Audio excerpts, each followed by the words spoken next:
Assalomu alaykum va rahmatullohi va barakatuh. Kunlarning birida Hazrati Yusuf alayhissalomning eshigini kimdir taqillatdi. Kim ekanligini so'raganlarida eski do'stlaringizdanman dedi. Uni ichkariga taklif qildi. Uzundan uzun suhbat qurdilar. Do'sti Yusufdan quduqqa tashlangan vaqtlarida nimalar sodir bo'lganligini so'radi. Hazrati Yusuf boshidan o'tkazgan hodisalarni aytib berdilar.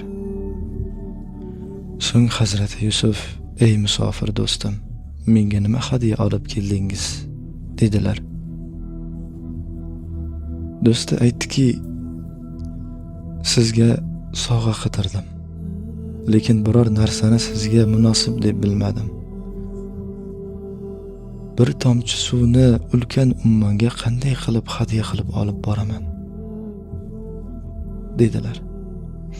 O'ylay o'yimga yetmadim va ushbu ko'zguni sizga olib kelishni munosib deb bildim. Ey ko'zlarimning nuri, zora ushbu ko'zguga har qaraganingizda, go'zal yuzingizni ko'rganingizda meni bir bora eslab qo'yarsiz, dedilar.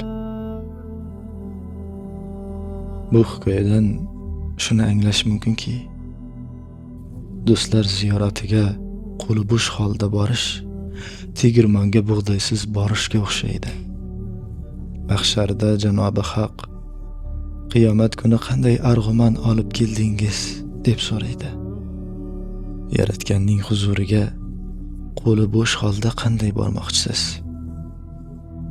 Hayot ne'mati vujudimiz oynasini omonat saqlab, chang g'uborlardan tozalab, sohibiga pokiza holda qaytarish uchun berilmaganmi?